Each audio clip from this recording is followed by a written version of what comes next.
İyi akşamlar. Bu akşam Türk Televizyonu sosyal medya pazarlamasını konuşacak. Yine zengin bir kadroyla bizi izleyen arkadaşlarımızın, dostlarımızın karşısındayız. Ümit ediyorum ki keyifli bir yayın olur. Eğitici, öğretici, hepimizin öğrendiği bir yayın olur.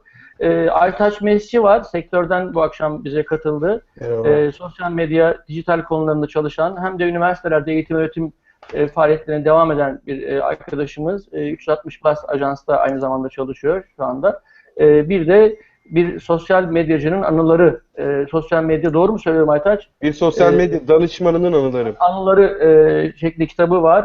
Ama ondan başka kitapları da var.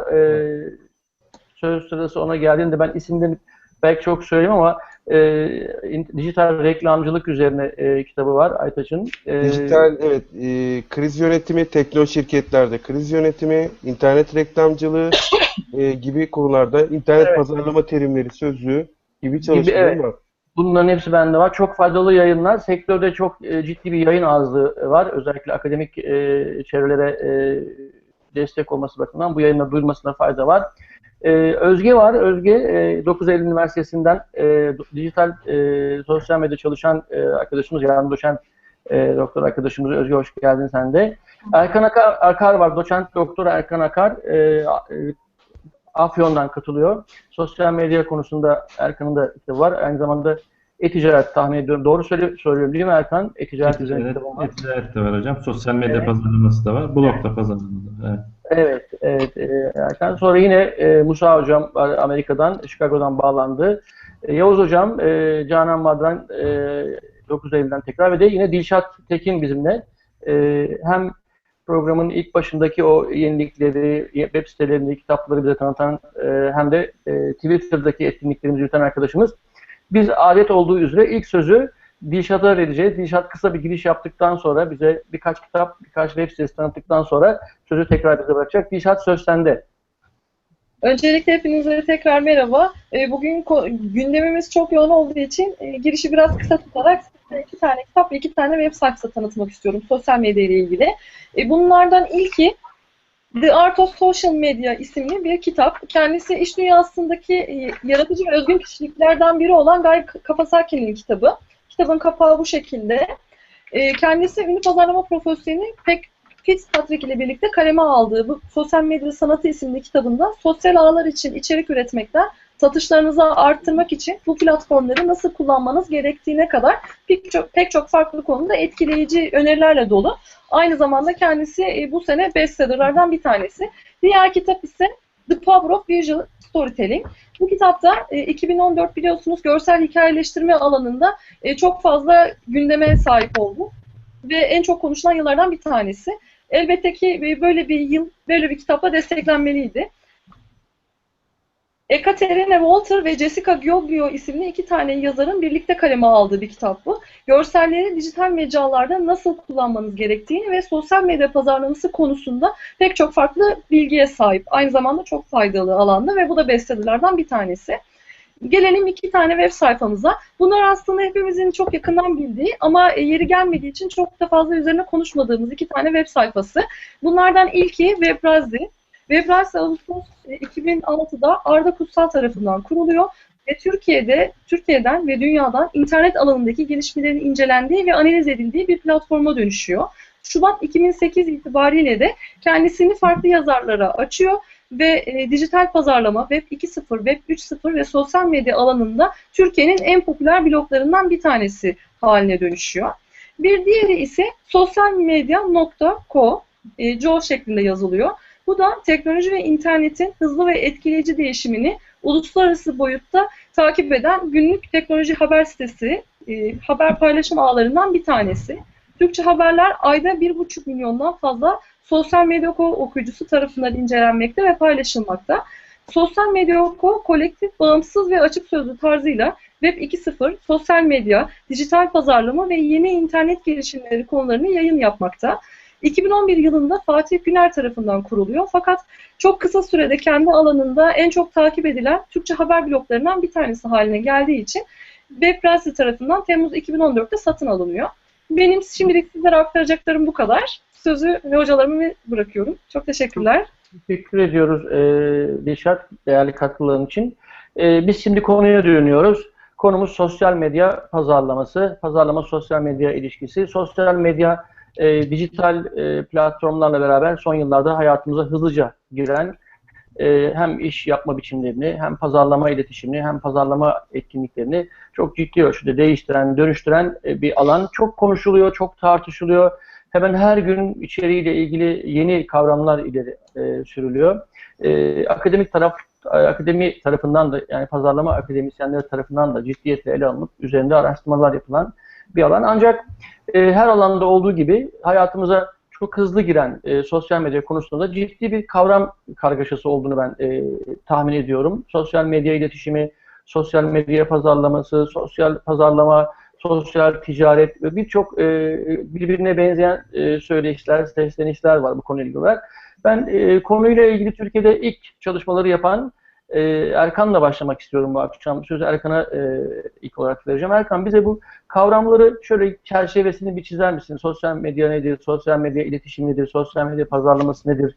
Sosyal ticaret, sosyal pazarlama, bu birbirine nerede yaklaşıyor, nerede ayrılıyor? Bu kavramları bize şöyle bir kısaca anlatır mısın? Programı dinleyenler için de bir giriş olur diye düşünüyorum. Sonra devam edelim. Söz sende Erkan. Teşekkürler. Herkese keyifli akşamlar diliyorum. Sosyal medya ile ilgili hocamın da belirttiği üzere bir takım kavram kargaşası var. Şöyle söyleyeyim, bir kere sosyal medya ile ilgili kendi içerisinde söylemlerde birbirine yakın kavramlar var. Örneğin sosyal medya ifadesi kullanılabiliyor. Online sosyal ağlar ifadesi kullanılabiliyor. Online paylaşım siteleri şeklinde bir kullanım var.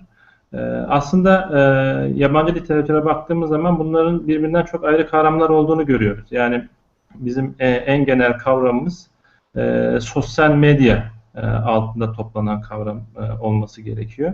Diğer siteler bu fonksiyona, diğer kavramlar bu fonksiyonu uygulayabilecek veya altında barındırabilecek bir takım unsurları taşıyor. Önce sosyal pazarlama kavramından bahsedeyim. Bu 1970'li yıllara dayanan bir kavram. Pazarlama içerisinde ayrı bir disiplin olarak eline alınıyor ve bireyin yanı sıra toplumun da yararını düşünerek hedef kitleyi bu noktada hedef kitle davranışlarını etkileyecek şekilde pazarlama ilke veya tekniklerinin kullanımını ifade ediyor. Bu daha sonra literatüre bununla ilgili olarak sosyal medya, sosyal pazarlama 2.0 diye bir kavram girdi mesela.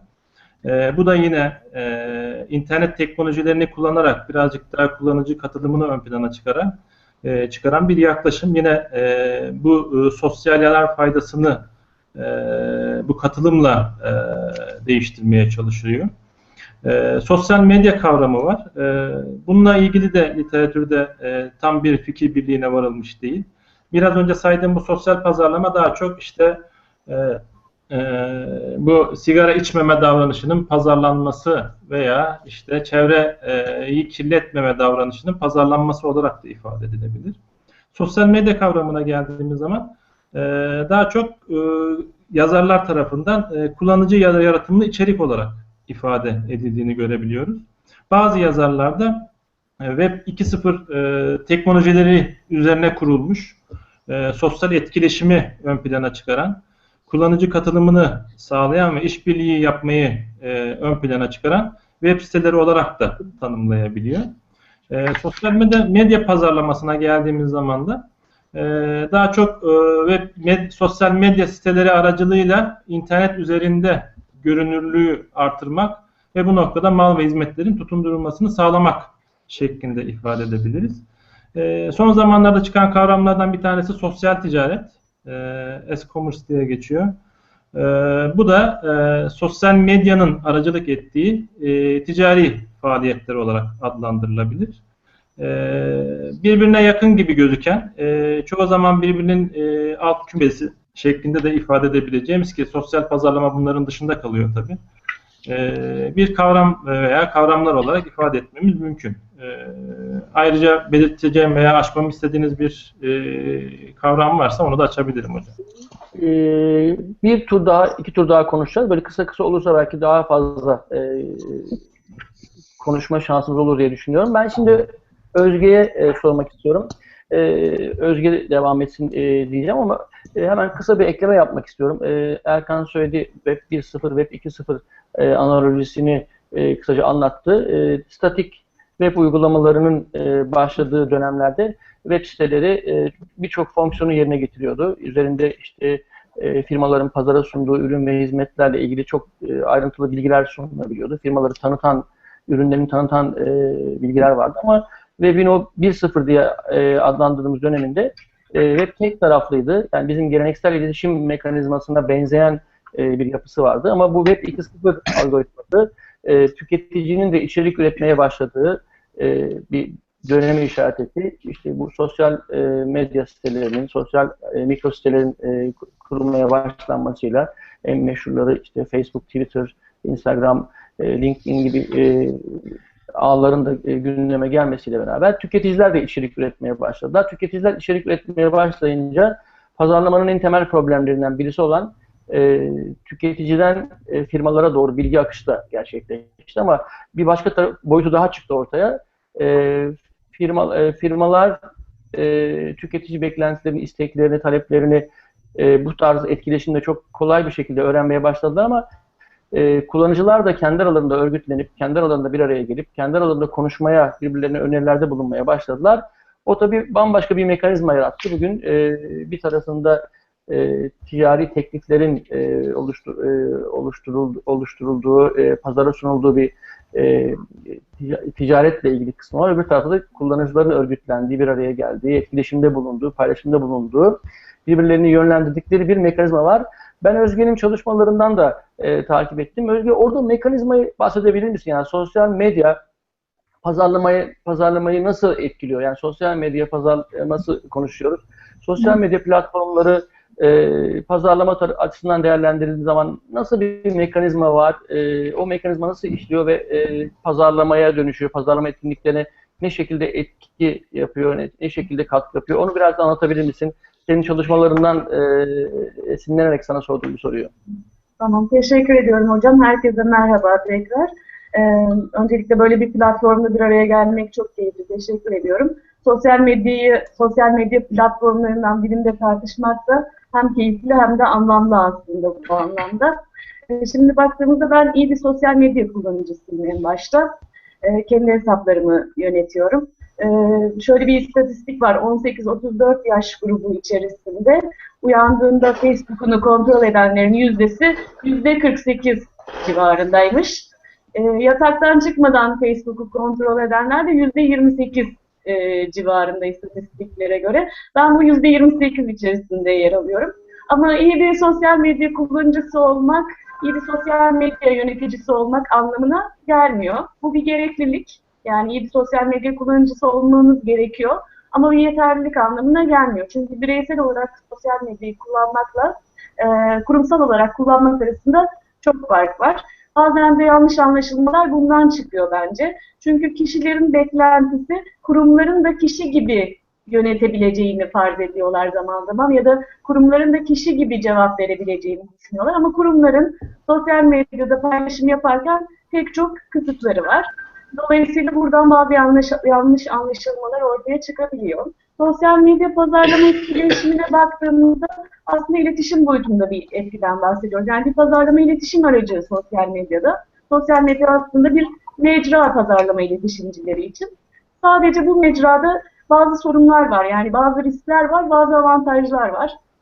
Maliyet avantajları var. Ama onun ötesinde pek çok da riskle karşı karşıya sosyal medyacılar. Kontrol edilebilirlik gibi. Ben fakültemizin işletme fakültesinin hem Twitter, hem Facebook, hem Instagram hesaplarını yönetiyorum. LinkedIn hesabını da yönetiyorum. Aynı zamanda işte paydaşlarım, mezunlar ofisinin kendi bölümümüzün sayfalarını da yönetiyorum. Yönetiyorum diyorum ama kendi sayfamı yönetecek vakit bulamıyorum zaman zaman.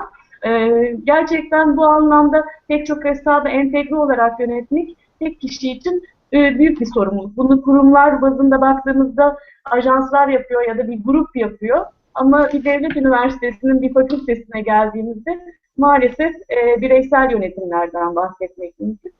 Bu anlamda aslında yaşadığımız zorluklardan da biraz bahsetmek istiyorum. Belki ikinci turda hani bir fakülte hesabı yönetilirken karşılaşılan sorunlardan bahsedebilirim biraz. Fakat sosyal medya pazarlama ilişkisinde en önemli sorunu kontrol edilebilirlik olarak görüyorum. Çünkü hani içeriğin tüketici tarafından yaratıldığı bir mecradan bahsediyoruz. Siz ne kadar paylaşımcı olsanız da yorumlar kısmında aslında içerik tüketici tarafından ya da kullanıcı tarafından yaratılıyor. Onun da ne paylaşacağını kontrol edemiyorsunuz, yönlendirebilirsiniz. Fakat bu anlamda da aslında çok tecrübe sahibi olmanız gerekiyor yönlendirebilmek için de. İçerik yaratımı belki ikinci önemli konulardan bir tanesi. Çünkü paylaştığınız içerik çok önemli. Sağlık pazarlaması konusu anlatmıştım bir dönem. O dönemde de hastanelerin Facebook sayfalarına bakmıştım örneğin. İçeriklere baktığımızda işte sayfaların açık olup hiçbir içerik paylaşılmadığını görebiliyoruz. Ya da paylaşılan içeriğin aslında kurumla hiç ilgisi olmadığını görebiliyoruz. Paylaşılan içeriğin kalitesinin çok iyi olmadığını görebiliyoruz. Yani kaliteli içerik paylaşımı da önemli. Yani fotoğraf paylaşıyor örneğin, hiç kurumla alakası olmayan fotoğraflar paylaşabiliyor. İçeriğin kurumla ya da yaptığı etkinliklerle ilişkisi çok önemli. İçerik yönetimi temel olarak aslında sosyal medyanın bence temelinde olan konu, belki bu konu üzerine tartışmak hani çok anlamlı olacaktır diye düşünüyorum sosyal medyada. En azından ilk tur için benim söyleyeceklerim böyle. Teşekkür ediyorum Özgür katkıların için. Şimdi işin bir de uygulama tarafına bakmak istiyorum. Bakalım isterseniz. Aytaç Mesih'e vereceğiz sözü. Şirketler sosyal medya platformlarından ne bekliyorlar? Ben dijitalle ilgili bazı tespitlerim var. Türkiye dijitali yeni tanıyor. Türkiye'de bu alanı çok bilen, iyi kullanan şirketlerin sayısı çok az. Hani bir yandan da daha önce de konuşmuştuk, yani iyi, güçlü markalar yaratamadığımız gibi dijitali de çok etkili kullanamıyoruz. Yani burada da çok başarılı şirketlerin sayısı çok az. Çünkü konvansiyonel gözle bakıyoruz dijital platformlara. Yeni bir mecra geldi. Bu mecraya da katalım işin içerisine. Ona da bir miktar bütçe ayrılmış şeklinde bir bakış açısı var. Oysa dijitalin kendi mekanizması, kendine özgü algoritması, kendine özgü bir dünyası var. Elbette ki entegre kullanmak, hatta dijitalden Yavuz Hocam'dan duymuştum o kavramı da, offline'dan online'a, online'dan da offline'a geçişler yaparak kullanmak önemli derecede katma değer sağlıyor. Ancak bu konuda eksikler var. Şirketlerin, bizim Türkiye'deki şirketlerin önemli bir kısmının sosyal medya mecralarına bakışıyla ilgili bazı eksikler olduğu açık. Uygulamadan birisi olarak şirketlere danışmanlık veren, hizmet veren bir ajansta çalışan biri olarak Aytaç, sen neler söyleyeceksiniz? Evet. Türkiye'deki bu konuda biraz önce bahsettiğin güzel bir kitabın da var, bir sosyal medya danışmanının anıları diye. Bıraksak sen tek başına sabaha kadar programı götürecek malzemeye sahipsin ama Evet. konsept içerisinde çok önemli tespitlerin neler? Yani nasıl bakıyorlar, ne gibi hatalar yapıyorlar ya da nasıl yapmalılar? Sosyal Evet. medya söz sende. Teşekkürler. Şimdi öncelikle sosyal medya pazarlaması, stratejisi kurumlarda oluşturması için işin en başına geçilmesi lazım. Yani şu andaki sektöre baktığımızda çoğu firmanın bu konuda çok fazla tecrübesi olmadığını görüyorum. Bu da şundan kaynaklanıyor. Dijital bir pazarlama stratejisi oluşturulması gerekiyor. Sosyal medya pazarlama, dijital pazarlama stratejisinin altında olan bir yapıdır. O yüzden kurumların bir dijital pazarlama stratejisi olması gerekiyor. Bu dijital pazarlama stratejisi o kurumun asal pazarlama stratejisi birlikte koşuyor olması gerekiyor. Sosyal medya pazarlama bu dijital pazarlamanın sadece bir bacağıdır. Bunun internet reklamı vardır, e-mail pazarlaması vardır, mobil pazarlaması vardır.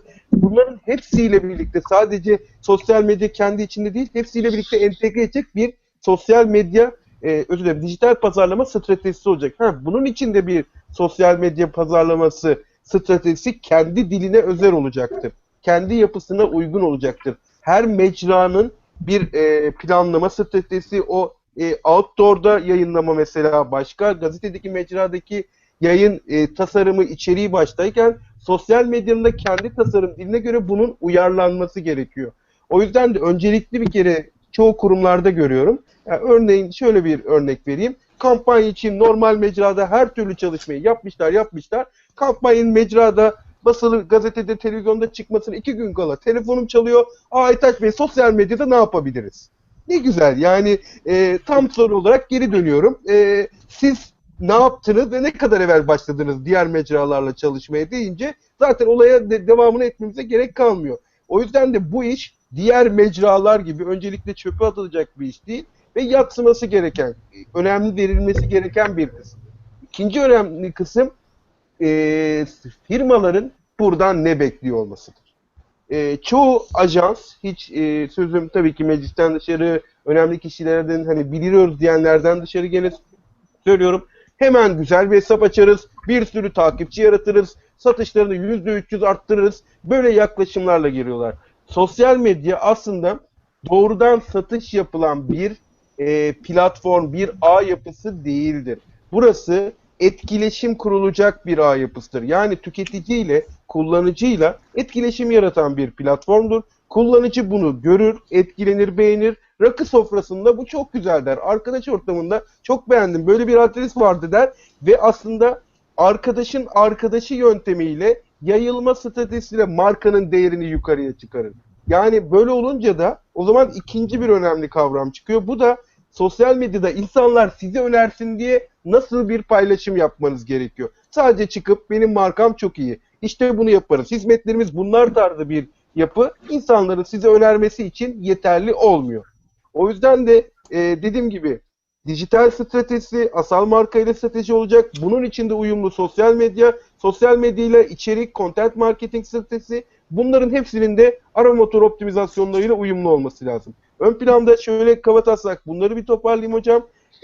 Ve gene söylüyorum, kurumların çoğu sadece sosyal medya hesabımızı açın, hesaplarımızı yönetin, içerik koyun. Bununla geliyorlar ama belki gerçekten hesabın aktif kullanmasına bile gerek yok. Bunun bile farkında değiller. Aktif kullanması müşterileri hızlıca dönememesini sağlayabiliyor. Müşterinin gerçekten sosyal medyada ne durumda olması gerektiğini, nasıl olması gerektiğini ilk önce bakıyor olması gerekiyor. Peki Aytaç, çok teşekkürler. Evet. Hemen nasıl olması gerektiğiyle ilgili çok güzel bir kavramsal çerçeve çizdin bize. Türkiye'deki markaların benim de bir tespitim, sosyal medyayı yeni bir şikayet toplama kanalı olarak kullandıklarını da görüyorum. Ben çok bilinen büyük markaları takip ediyorum. Örneğin Twitter'da. Tüketicilerin şikayetlerini hemen alıp oradan offline'a aktarıp çözmeye çalıştıkları bir mecra olarak kullanıyorlar ama markaya katkı yapsın, markaya destek versin, işte markanın konuşulmasını sağlasın. O bilinen sosyal medya metriklerinin başarısında çalışsın şekilde düşünen marka sayısı Türkiye'de maalesef henüz arz edilen seviyelerde değil. Hemen kısaca Musa Hocam, sizin çok çalıştığınız bir konu değil belki ama Amerika'da nasıl dönüyor işler? Sosyal medya bizim burada konuştuğumuz, paylaştığımız içeriklerle benzer şekilde mi gerçekleşiyor? Amerika'daki uygulamalardan bize biraz bahsedebilir misiniz? Hepinize iyi akşamlar Indiana'dan. Sizinle tekrar beraber olmaktan memnunum. 2 hafta bir ara vermiştik. Bir seyahat, bir rahatsızlık. Tabii benim çalıştığım alan değil ama ben advertising dersinde bu sosyal medya haliyle önem kazanıyor, bakılıyor. Ama ben Erkan Bey, Aytaç Bey ve Müge Hanım dinleyince işte görüyorum ki biz Amerika'da birçok şey daha bütünsel bakıyorlar diyeyim. Yani bu bir ürün satma aracından ziyade danışmanlık alaraktan stratejide, yani marka oluşturma stratejisinde nerede yeri var, nasıl etkileniyor diye düşünülüyor diye düşünüyorum. Ben araştırmam yok bu konuda. Ama yani sosyal medyaya başa dönersek, bana göre sosyal medyanın yarattığı en büyük farklılık veya etki bilgideki demokrasileşme.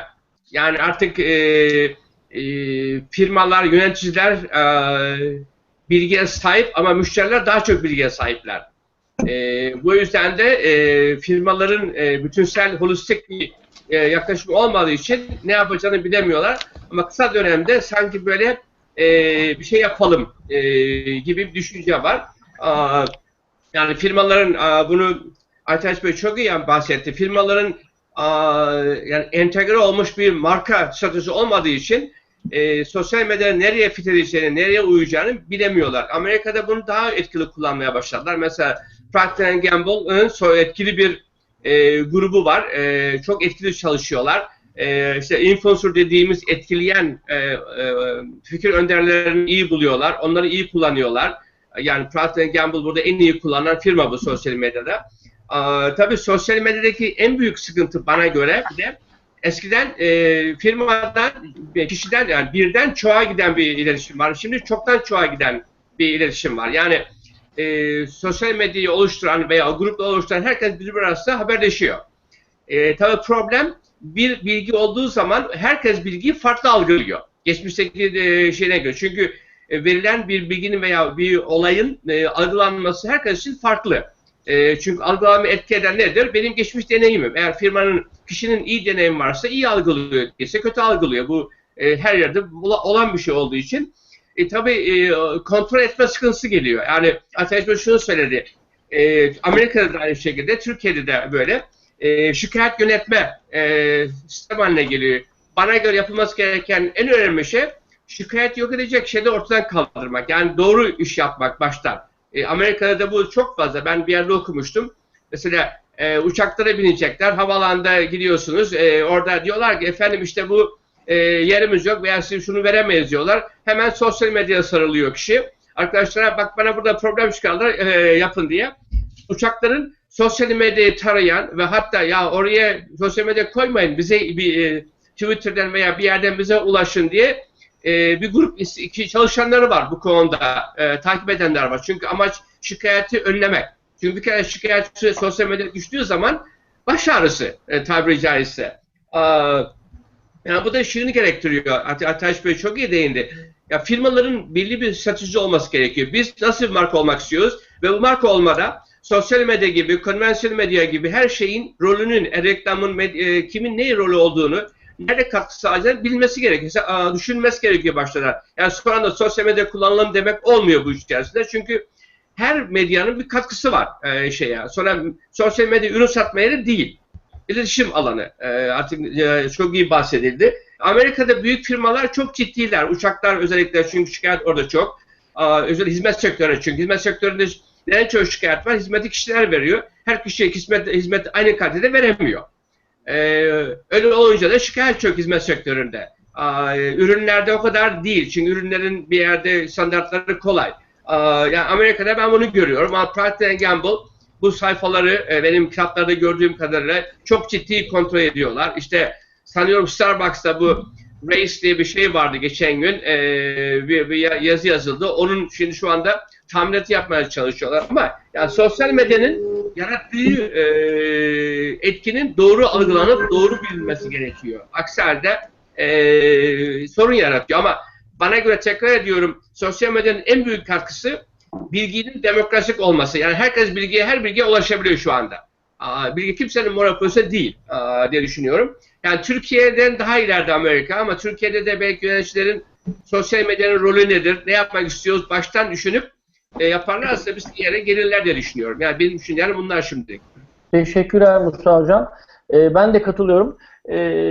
Türkiye'de bir sosyal medyada kullanıcı örgütlenmesi bakımından sanıyorum dünyanın önündeki yerlerin ülkelerinden bir tanesiyiz. Hem Facebook katılımcıları, hem Twitter katılımcıları, hem diğer sosyal medya platformlarına katılım bakımından, etkili kullanım bakımından Türkiye iyi yerlerde ama şirketlerin buradaki aktiviteleri bakımından değerlendirdiğimiz zaman aynı olumlu bakışı sürdüremiyoruz. Çünkü gerçekten burada eksikleri üzerinde duruldu. Aytaç da güzel anlattı. Musa Hocam da söyledi. Biraz önce ben de bazı ufak tefek ipuçları vermeye çalıştım. Yani çok başarılı sosyal medya uygulamaları henüz göremedik. Sosyal medyada viral uygulamalar var. Örneğin sanıyorum hepsi buradanın bir uygulamasıydı, bir video viraliydi. Çok ciddi etkiler yarattı. Hep hala anlatıyoruz, derslerimizde örnek olarak da gösteriyoruz ama bunlardan çok sayıda örnek henüz oluşturabilmiş değiliz ya da dünya pazarlarına bak biz de bunu yaptık diyebileceğimiz çok başarılı örnekler henüz sunmuş değiliz.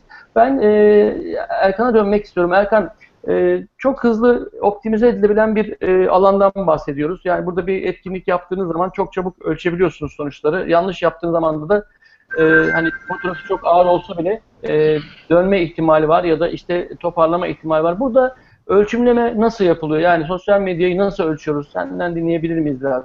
Bahsedebilir misin? Tabii hocam. Şimdi Musa hocam da belirtti. Ben bir önceki konudan devam ederek sizin şeyinize geçmek istiyorum, sorunuza geçmek istiyorum. Her ne kadar sosyal medyayı kullanıcılar açısından değerlendirdiğimizde veya şirketler açısından değerlendirdiğimizde ticari boyutunun olmadığı veya sevilmediği şeklinde bir kanı veya yerleşik bir olgu var. Fakat son zamanlarda şirketler bunun dışına çıkmaya başladılar. Örneğin biraz önce hocam konuşurken internetten aradım mesela Twitter'ın buy butonunu yani satın al butonunu kendi bünyesine entegre etmeye çalışması var. Biraz önce sizin sorduğunuz kavramlardan bir tanesi sosyal ticaretti mesela. Hı hı. Her ne kadar şirketler bu anlamda sosyal medyayı işte ben aktif sosyal marka anlatımı olarak ifade ediyorum aslında. Markalar girdikleri zaman veya şirketler girdikleri zaman bunu aktif sosyal marka anlatımı olarak kullanıyorlar ve kullanıcılar da bu markalarla ilgili konuşma yerleri şeklinde değerlendirmelerde bulunuyor veya zaten yaptıkları paylaşımlar bir nebze de olsa bu markaya destek veya markaya bu anlamda kötü imaj oluşturma şeklinde bir takım engeller veya sorunlar da ortaya çıkarabiliyor ama işte e-commerce dediğimiz veya işte Twitter'ın bu anlamdaki satın al butonlarını bünyeye eklemeye çalışmış olması da kendi içerisinde ne kadar çok böyle kullanıcının daha çok satın almaktan ziyade düşüncelerini paylaşması veya içerik yaratması şeklinde düşünülse de kendi içerisinde şirketlerin e-ticaretle bunu bütünleştirme amacı olduğunu da söylememiz gerekiyor diye düşünüyorum. Yani bunu sadece evet biz kendi markamızı burada anlatalım, dile getirelim, bunu ortaya koymaya çalışalım ama bunun da kendi içerisinde yansımaları olsun ve bunu da biz paraya dönüştürelim şeklinde bakıyorlar açıkçası. Bunu da yadsımamak gerekiyor. 2014'te işte Facebook bunu daha önce başlattı ki belki bünyesi veya yapısı buna daha uygun olduğu için bunu ortaya koymaya çalıştı. Bunu da belirtmek isterim. Hocaların belki farklı düşünceleri olabilir bu konuda. Metrikler anlamında sosyal medyanın ölçülmesi sosyal medya sitelerinde her sosyal medya sitesi için farklı şekillerde ölçülebiliyor. Facebook'ta arkadaşlar veya beğeniler veya yorumlar şeklinde bunları sınıflandırabiliyoruz. Twitter'a geldiğimiz zaman retweet veya mentions dediğimiz veya follower dediğimiz bir takım ölçüm metriklerini kullanabiliyoruz. YouTube'da videoların beğenilmesine dair veya yorumlarına dair bir takım şeyler kullanılabiliyor. Yine farklı platformlarda farklı şekillerde işte Pinterest'te ele alırsanız ne kadar pin edildiği veya yayıldığı şeklinde bir takım ölçüm metrikleri var. Yani bu platformdan platforma değişen bir takım şeyleri ifade ediyor ama bu ölçümler satışlara yansıyor mu diye sorulduğu zaman yapılan araştırmalarda örneğin Twitter'ın hiçbir satışa etkisinin olmadığı ortaya çıkmış. Yani bu kadar çok takipçinin olması veya retweet edilmesi satışlar anlamında çok da yansımamış gözüküyor. Facebook bu anlamda Twitter'dan daha mesela etkin satışa dönüştürme pozisyonu anlamında. Peki, çok teşekkürler Erkan. Yine Aytaç'a dönmek istiyorum. Aytaç, bu alana ciddi paralar harcanmaya başlandı. Bütçeler ayrılmaya başlandı sosyal medya platformlarına. Ancak bir önce de konuşmuştuk. Sadece sosyal medya platformlarının değil, offline da düşünmek gerekiyor. Yani offline mecraları da online'a döndürmek, oradan kullanıcıyı sosyal medya platformlarına çekmek, takipçi olarak onu kazanmak, onunla etkileşimde bulunmak, sürekli beraber olabilecek bir içerik ona okutmak, tanıtmak, onu da içerik üretmeye zorlamak, bu etkinliklerin sonunda da onu satın almaya yönlendirmekten bahsediyoruz. Bu süreçte sence en doğru yol ne olmalıdır? Nasıl bir yöntem izlenmelidir? Şimdi çok ciddi mecraların sayısı arttı. Segmentler baktığımız zaman Facebook kullanıcıları, Twitter kullanıcıları, Instagram kullanıcıları, Oscar kullanıcıları, WhatsApp son zamanlarda atak yaptı. O da bir başka sosyal medya mecra olmak üzere evet çabası içerisinde. Bir tarafta YouTube var, oyun siteleri var, dijitalin kendi eski geleneksel alanları var. Bütün bunları öbür taraftan bloglar var. Bütün bunları değerlendirip bir medya planı yapılması gerekiyor. Nasıl yönetmek gerekiyor? Tüketiciyi yakalamak çok zor. Öyle bir kavramdan bahsediyoruz. Omnichannel'a geçiş. Orada tüketicinin olduğu yerde onu yakalamak değil, baktığı yerde yakalamak gündeme geldi. Artık tüketicinin ekranın neresine baktığını, hangi uygulamaları indirdiğini, hangi uygulamaların neresinde olduğu gözlemini artık işimiz daha da zorlaştı. Pazarlama kurgusu açısından baktığımız zaman tüketiciyi yakalıyorsunuz ama yakalamak yetmiyor. Onunla etkileşimde olmaya çaba sarf etmeniz gerekiyor. Etkileşimde olmak da yetmiyor. Oradan bir satışa döndürme gayretiniz olması gerekiyor. Çünkü sonuçta firmaların yaşayabilmesi için satışa ihtiyaçları var, paraya ihtiyaçları var. Bütün bu kurgunun sonunda bir geri dönüş olması lazım ama bu kadar farklı mecra nasıl yönetir şirketler, nasıl yönetmelidir? Çok ekranlı hayat kurgusunda bir yandan televizyon ekranı, bilgisayar ekranı, tablet ekranı, akıllı telefon ekranı, bunların içerisinde bölünmüş bir sürü mecra var. Hepsi farklı amaçlara hizmet ediyor ve biz de burada çok kolay bir şekilde eleştiriyoruz. Şirketleri çok iyi kullanamıyorlar diyoruz. Biraz da vicdanen rahatsızlık duydum açık söylemek gerekirse. Yok. Bu kolay bir şey değil. Hızlı bir geçiş yaptık buraya. Bunu anlamak, kavramak ve buna uygun bir kurgu yaratmak kolay değildir. Sen nasıl bir yol haritası öneriyorsun? Sana gelen şirketlere nasıl bir şablon çiziyorsun? Bize ondan bahseder misin? Öncelikle Erkan Hocam'ın söylediği konuyla ilgili, yani sosyal medyalarda reklam kısmı ile ilgili yani satış tabanlı reklam kısımları ihtiyaç nedeniyle çıkarıldı. Yani ilk başta reklamlar hep veriliyordu ve üst düzey büyük bütçe harcayan firmaların yöneticileri reklam veriyoruz, para veriyoruz ama takipçi haricinde bir geri dönüş alamıyoruz demeye başlayınca bu mecralar özellikle Facebook, Twitter reklam üzerinden satışla da bağladılar. Bunu Google da şu anda reklamlar üzerinden arama motoru searchlerinde zaten yapar durumda. Ancak söylediğim gibi Twitter ve Facebook'ta bu istenilen yatırım geri dönüşü alınıyor dersem çok da doğru olmuyor Türkiye'de. Bunun dışında tekrar eğer sizin hocam, İbrahim hocam sorduğunuz soruya gelirsek, burada önemli sorun kurumların içindeki sosyal medya politikalarının düzgün oluşturulmamasından kaynaklı. Yani her kurum içinde bir sosyal medya politikası olması ve kurum olarak bunu kendini her çalışan birey olarak hazırlıyor olması gerekiyor. Bu yapı düzgün oturmadığı için buna bağlı her türlü yapılan çalışmalarda da aralıklar, açıklar olmaya başlıyor. O yüzden açıkçası hani demin pişman oluyorum, biraz rahatsız oldum dediniz ama ben rahatsız olmamaları konusunda bu konularla ilgili çok fazla bilgi var ve yapılması gereken sadece kendi içindeki bir çalışma planlarını oluşturmak. Bunu oluşturduktan sonra buna bağlı takımları yeterli seviyede oluşturmaları geliyor. Misal vereyim. Yeni bir firma güzel açıyorlar. Gençten bir arkadaşı, gençler kötü diye söylemiyorum ama çok da sosyal medyada deneyimli olmayan ama çok iyi Twitter'ı takip eden, çok iyi paylaşım yapan bir arkadaşı işe alıyorlar. Markayı teslim oluyorlar. Benim tabirimle Ferrari anahtarını hiç araba kullanmayan birisine teslim ediyorlar. Yani ben oradaki üst düzey yöneticiyi soruyorum. Efendim?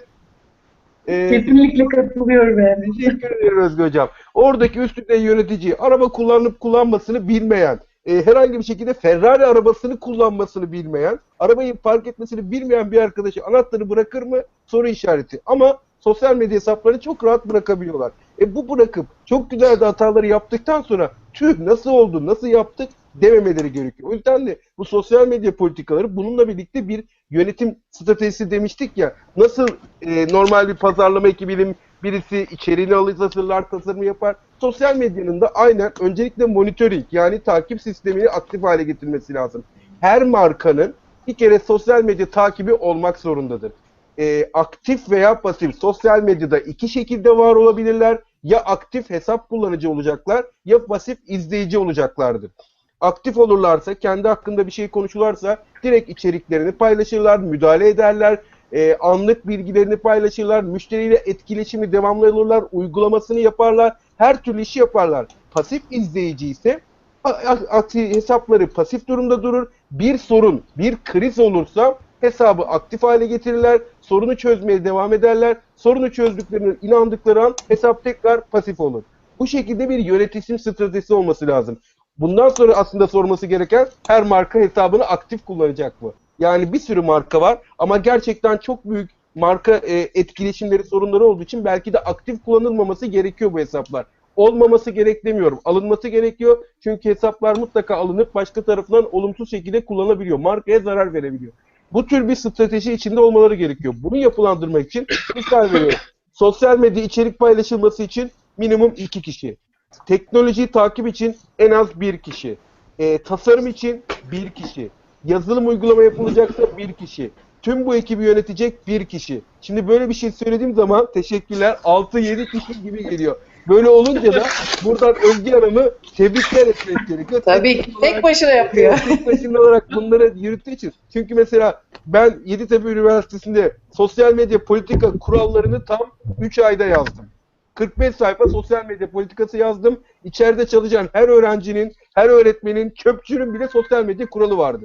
Uyması gereken kurallar. Siz bunu şirket içinden girerken İK departmanıyla birlikte yapılandırır, personelin önüne koyarsanız burada bir etik, düzgün bir davranış yapılanması başlar. Bunu yapmazsanız içerideki çalışan personel de yılbaşında herkesi çok seviyorum deyip dümdüz küfürü basıp içerken hesaptan paylaşabilir.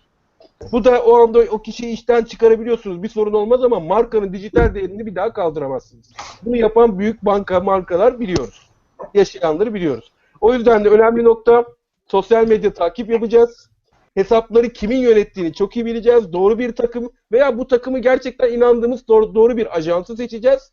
Ki ben hala söylüyorum kendim ajans yöneticisi olmama rağmen büyük markaların mutlaka kendi takımları olmasının niteliğindeyim. Yani sosyal medya ajansından değil, kendi içlerinde markayı çok iyi tanıyan bir takımla yürümesi gerektiğine inancındayımdır.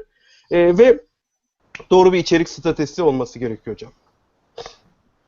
Ön planda bu. Hani söyleyecektim şimdi. Söz verdiniz de. Aynen, bir solukta böyle çok dolusun bu konuda. Hem dertlisin anladığım kadarıyla hem de evet, gerçekten bir dokun bir ahenk oldu. Yani böyle yakalasak şimdi bir bu hatayı yapan markalardan birkaç tanesi şu arada Çok, böyle. yani şöyle hocam hesapları takip ediyorum. Aynen sizin gibi büyük markaları o kadar çok screenshot alıyorum ki Twitter'dan. Ondan sonra gelme kitabı yazma. Yani o kadar çok bana içerik geliyor ki. O yüzden kitabı sırf vaka, ajans, yapılan hataları bunları anlattığım zaman çok komik bir kitap çıkıyor. İkincisi de yolda o yüzden zaten. Haklısın ama bu kitabı güncellemek çok sıkıntı olur çünkü her geçen gün böyle şeyler yaşanıyor gerçekten. Hocam o yüzden kitap genel bir sosyal medya nedir kitabı değil yazdım kitap. Herkesin alıp okuyup hiçbir kuralı anlatmayan, her şeyi anlatan genel bir kitap hocam.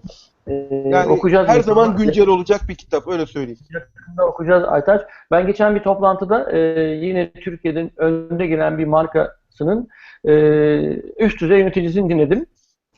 Dijitali anlatıyordu. Bir inovasyon gibi bir yenilik iletişimimizde çok fazla kullanıyor dedi ve sahip olduğu alt markalardan bir tanesiyle ilgili bir Twitter mesajı üzerine kurdu bütün kurgusunu ve biz hayretler içerisinde devamı gelecek, konuşacak, başka örnekler verecek diye bekledik ama çok üst düzey yönetici tek bir Twitter'dan tek bir mesajın geldiğini ve o mesajın şimdi detaylarını da vermek istemiyorum çünkü hemen markanın adı çıkar çok da böyle direkt eleştirmek de istemiyorum ama bir Twitter mesajı döndüğü markanın Twitter hesabında ve bunun da çok hoş bir mesaj olduğunu söyledi. Bize bunu anlattı ve arkasından o mesaja yapılan yorum yok. O mesajdan hareketli bir hikaye yok. O mesajın arkasından hiçbir şey yok yani. Sadece öyle bir şey anlatıldı ve dendi ki işte sosyal medyayı biz çok etkin kullanıyoruz. Bir tane Twitter geldi. Çok güzel falan. Böyle içsiz sapsız bir şey oldu. Hikaye oldu. Çok şaşırdım. Bunun gibi çok örnekler var gerçekten. Ama dediğim gibi Aytaç yazsın biz okuyalım. İnşallah yakında görürüz kitabını. Ben şimdi tekrar Özge'ye vermek istiyorum. Özge, senin bir makalende sosyal medyadaki fikir önderlerinden bahsediliyor. Hı hı.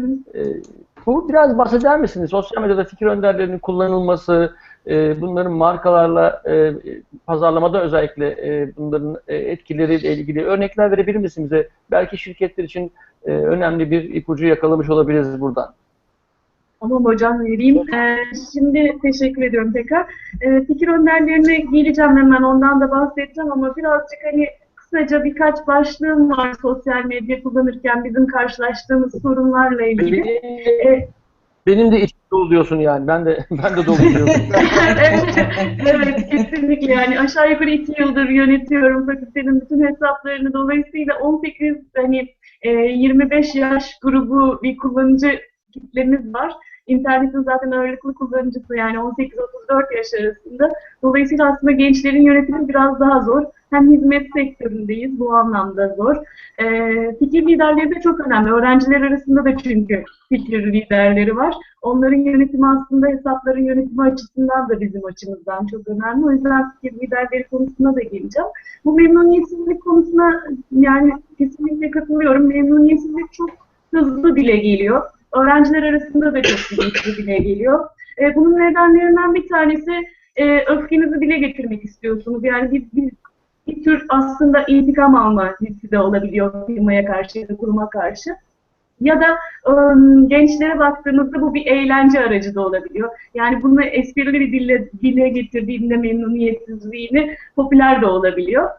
Dolayısıyla bu anlamda memnuniyetsizlik çok hızlı dile geliyor ama memnuniyetinizi dile getirdiğinizde aslında sıkıcı bir karakter oluyorsunuz. Dolayısıyla memnuniyetin hani bizim hedef kitlemizde çok fazla dile gelmediğini görüyoruz.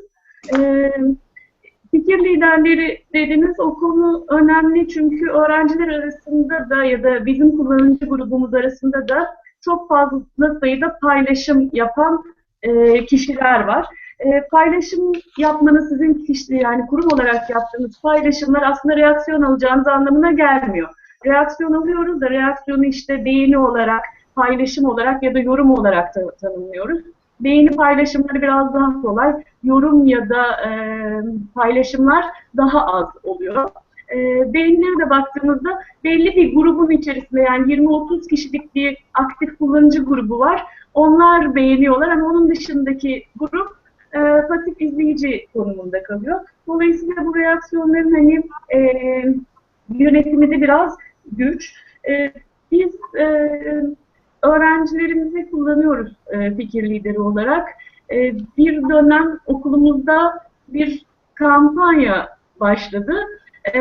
Herkesin sahte hesapları açıldı ve bu sahte hesaplar üzerinden eğlenceli yani üslubu güzel, eğlenceli paylaşımlar yapılmaya başlandı. Ama her an kontrolden çıkabilecek bir şey. Bu tahmin edebilirsiniz. Yani hani Aytaç Bey de verdiği örnek. Hani birisi içip bir paylaşımda çok kolay bulunabilir ya da o an o ruh haliyle hani bir şeyi yazabilir. Paylaştıktan sonra onu görünemez kılmak çok zor sosyal medyada. İnternette daha doğrusu. En büyük risklerden birisi de o. Yani şey paylaşıldıktan sonra o hemen kaydediliyor ve ondan sonra siz onu silseniz bile bir başkası aldığı bir screenshot'ı paylaşabiliyor. Dolayısıyla hani görünmez kılmak zor. Bir kriz anıydı aslında bizim için bakarsanız bu. Hani bu sahte hesapların alınması. Belki ufak bir istatistik de verebilirim. Facebook'ta 83 milyon sahte profil varmış. Dolayısıyla bu sahte profille yapılan paylaşımları yönetirken fikir liderlerini kullandık biz. Onlara yani okulda kendi ağı olan, kendi network'ü güçlü kişilere ulaşıp internetten kesinlikle bir tepki göstermedik. Çünkü provokasyon da olabiliyor. Yani siz tepki gösterdiğinizde kurum olarak size reaksiyon olarak paylaşımlar artıyor ya da bu işin şiddeti artabiliyor. Dolayısıyla sosyal medya üzerinden paylaşımı hafiflettik. Yani buna bir reaksiyon göstermedik. Hatta hoşumuza gittiğine dair böyle şeyler de paylaştık. Ama birebir fikir liderlerine konuşarak onları yüz yüze ikna etme yoluna gittik. Tabii firma bazında baktığımızda bu daha güç olabilir. Çünkü yani bizim şu an 352 takipçimiz var. Okula bakarsanız 2000 öğrencisi olan bir okuldan bahsediyoruz. Firma bazında fikir liderlerinin kullanımı daha güç aslında. Ama gene de sizin aktif kullanıcılarınızı yönetmeniz önemli olabilir bu anlamda. Bir ufak konu daha bahsetmek istiyorum sosyal medya ile ilgili. Paylaşımların sayısı ve sıklığından ve ne zaman yapılması gerektiğinden. Bazen bazı sosyal medya hesaplarını ben de takip ediyorum örneğin. Çok fazla paylaşım ya da hatırlatıcı amaçlı çok fazla paylaşım çok sıkıcı bir boyut olabiliyor ve onu takip etmeyi bırakabiliyorsunuz. Dolayısıyla yani çok fazla paylaşım sıkıcı, unutulabilir, görünmeyebilir ya da önemsenmeyebilir nitelik taşıyabiliyor. Ne zaman yapılması gerektiğine gelince Twitter'daki paylaşımların çoğu hafta sonu yapılıyormuş örneğin. Biz tabii her saat paylaşım yapabiliyoruz ama bu da şöyle bir sıkıntıyı ortaya çıkarıyor. Sizin kişi olarak her yerde olmanız ve o içeriğe sahip olmanız zorunluluğu geliyor. Bir insanın her yerde olması çok kolay bir şey değil. Başka da işleri varsa özellikle. Dolayısıyla o kaliteli içeriğe ulaşmak biraz zor. Yanıt önemli. Yani kişilerin paylaşımlarını takip etmek. Yani sizin isminizi geçirdiği paylaşımları takip etmek ya da sizin direkt bir paylaşımınızın altına yaptığı yorumu takip etmek, bunu yanıtlamak.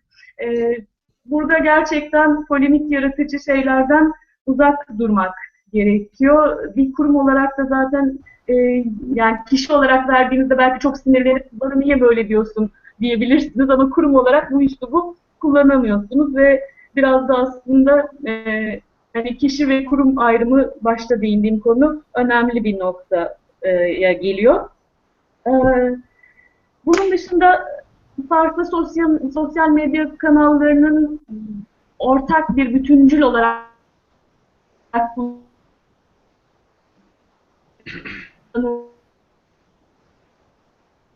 Özge'nin sesi sanıyorum kesildi. Doğru mu? Duyabiliyor musunuz sizler? Bağlantı kesildi. Kesildi Bağlantısı Ha, kesildi. şimdi duyuyor musunuz? Şu an duyuyorum. Özge biraz Evet. hızlı sesinde problemler var. Toparlarsan.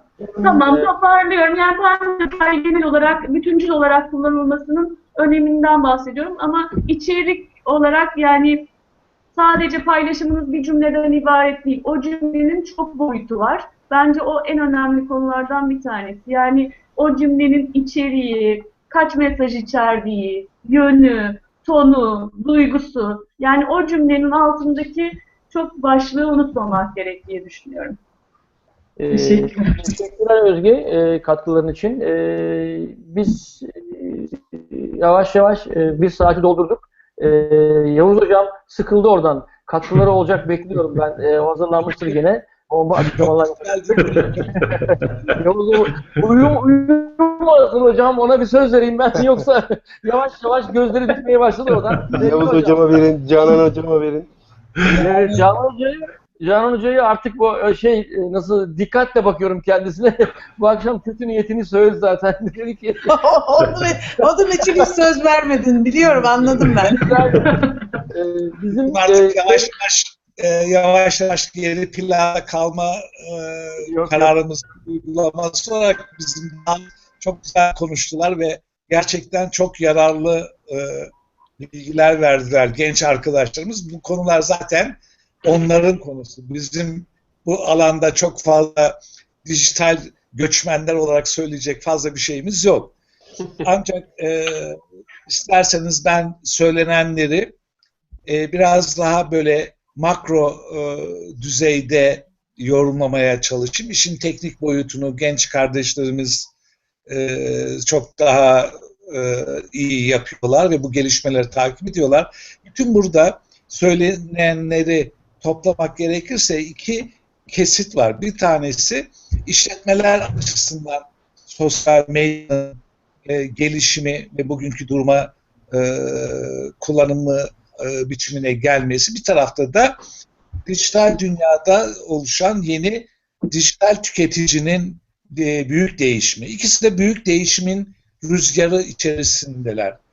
Bu açıdan baktığımız zaman Musa Hocam da Aytaç Bey'de ve diğer genç arkadaşlarımız, doçent arkadaşlarımız da belirttiler bu işe, sosyal medyaya, yani ilişkiyi bütünleştiren bir ortam olarak görme, bir bütünleşik bakış açısıyla bakmak zorunluluğu ortaya çıkıyor. Benim bu konuda çok sevdiğim bir kavram var. Bunu hemen hemen bu konular gündeme geldiğinde dile getiriyorum. Zaten belki de okuduğum kitabın da etkisi olabilir. Çok beğendiğim kitaplardan bir tanesi olan bir kitap yakınsama kültürü adlı, Türkçe'ye henüz daha çevrilmedi ama bir kültürün ve bir dünyanın içerisindeyiz. Her şey birbirinin içerisine doğru akıyor ve birbirinin içerisine doğru yakınsama meydana getiriyor. Senin konuşmanın başında söylediğin gibi burada offline ile online dünyanın bir iç içe giriştiği, bir bütünleşik yapı haline dönüştüğü bir kültürel ve zihinsel bir dönüşüm yaşıyoruz. Bu açıdan baktığımız zaman geleneksel olarak pazarlama iletişiminde uygulamalar şöyle bir taktik uygulama silsilesi getiriyordu. Yani reklamı yapılıyordu bir ürünün, bir markanın, sponsorluğu yapılıyordu. Hangi dizide hangi reklamlar ve sponsorluklar gerçekleştirecek ve reklamlar nasıl ve hangi mecralarda yapılacak türünde. Bundan sonra da deniliyordu ki dijital ekip de hadi bakalım Aytaç Bey'in sık sık vurguladığı gibi dijital ekip hadi sıra sizde, siz de görevinizi bu şekilde devam ettirin diye. Şimdi bu bir zihin meselesi ve bir kültür meselesidir. Şöyle söylemek lazım, belki bizi dinleyen kardeşlerimiz, arkadaşlarımız, meslektaşlarımız, bu konuda çalışan değerli insanlar daha akılda kalabilmesi için belki şöyle bir sözü söylememiz lazım. 20. yüzyılın zihin yapısı ve işletme kültürü, iş kültürü ile 21. yüzyılda idare etmeye çalışmak. Böyle bir şey olmuyor. Ve işte sıkındığımız, eleştirdiğimiz şeylerin başına da bu geliyor. Yani bu olgu yeni bir olgudur. Kendi zihinsel yapısıyla ve kültürüyle ele alıp ona adapte olabilmek lazım. Bu da gençler, tabii rakamlar da veriyorsunuz. Kullanım oranları da çıkıyor, işte görüyorsunuz. Gençler bu konuda çok daha etkin. Şimdi bu açıdan baktığımız zaman bir kere markanın ismini ve ürünü zihinlere kazıyarak satmak ve tek yönlü bir iletişim ile bakın böyle böyle bir marka var, buyurun biz size bunu sunuyoruz, bunu satın alın, kullanın ve mutlu olun türündeki bir paradigma bugünün sosyal medya ve dijital dünyasında geçerli olan bir durum değil. Bunun yerine bu monolog, tek yönlü bir iletişim ve etkileşim olayının yerine daha katılımcı, çift yönlü, etkileşimli bir zihniyet ve uygulama yer aldı. Bu yer alınışın içerisinde insanlar kendi aralarında birbirleriyle iletişim ve etkileşim kurabildikleri gibi şirketlerle de kurabiliyorlar. İşte şikayet dediğimiz konunun öne çıkmasının temel nedenlerinden bir tanesi de bu. Yani tüketici aslında bu boyutta bir şeyde bir büyük güç kazanma durumunu yaşıyor. Yani daha kalıcı ifade söylemek gerekirse kalın çizgilerle güç, piyasadaki güç üretici, satan firmalardan tüketicilere doğru geçiyor. Bu da aynen Musa Hoca'nın söylediği gibi bilginin demokratikleşmesi olarak adlandırdığı olayı gerçekleştiriyor. Belki ben bunu hocanın bu fikrini bu bağlamda biraz değiştirerek şöyle söyleyebilirim. Tüketicinin demokratikleşmesi söz konusu olabilir.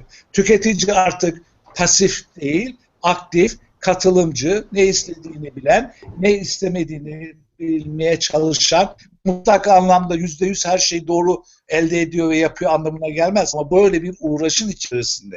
Bu uğraşın içerisinde şikayetini hemen belirtiyor, beğenilerini hemen yapıyor, kendisinin nerede olduğunu ve ne yediğini, ne içtiğini, ne satın aldığını, alacağını hemen iletmeyi bir aidiyet duygusu içerisinde kendisi gibi olanlar arasında paylaşma durumuna geliyor. Bu açıdan bakarsak sosyal medya aslında önce şirketin kendi çalışanları arasında bir sosyal bağ kurma amacıyla, inovasyonu gerçekleştirmek amacıyla bir şirket politikası olarak uygulanmaya giden ve mükemmel fikirleri bulmak için bir araç olarak kullanılırken bugün artık sadakat geliştirme, neyin paylaşımı ve şirket kültürünün, marka kültürünün bir parçası olarak ortaya çıkmak durumda. Buna etki eden faktörler nedir dersek, bunu hep bildiğimiz küresel faktörler etkiliyor ve en büyük etken de her zaman söylediğimiz gibi bolluk ekonomisinin dünyada üretim patlamalarının meydana getirdiği aşırı derecede rekabet baskısı insanları ve tüketicileri ve şirketleri bu yönde değişime zorluyor. Benim şimdilik söyleyeceklerim bu kadar. Belki bir daha söz gelirse biraz daha bir şeyler ifade edebilirim. Çok teşekkür ederim. Teşekkür ediyorum hocam. Güzel katkılarınız için. Dilşat da beni uyardı Twitter'dan ama ben de takip ettim. Enteresan, artık yavaş yavaş katılım canlı bağlantıda arkadaşlarımızdan sorular gelmeye başladı. Çanakkale 18 Mart Üniversitesi'nden Güngör arkadaşımız bize bir soru yöneltti. Pazarlama dersi veren akademisyenlerin sosyal medyadaki etkinliği ne durumda acaba diye sordu. Kinayeli bir soru gibi geldi bana. Çok, ama benim hoşuma gitti, açık söylemek gerekir. Böyle nasıl provokatif bir soruydu. Ben sevgili Güngör'e direkt cevap vermek istiyorum. Pazarlama dersi veren hocaların bir kısmı burada, görüyorsunuz sevgili Güngör. Yani seni de bekliyoruz bir akşam yerine, sen de gel. Sosyal medyayı hani dibine kadar kullanıyoruz tabiri caizse. Yerleştik buraya. Twitter'lar atıyoruz, Facebook'ta hesaplarımız var. Hangout açıyoruz, kullanıyoruz. Bence nasıl söylesem gerçekten doğru bir soru. Çok yerinde bir soru. Zaman zaman ben Yavuz Hoca ile bu şimdi söylediğim konuda esprisini yaptığım şeyi hep söylerim Yavuz Hocama.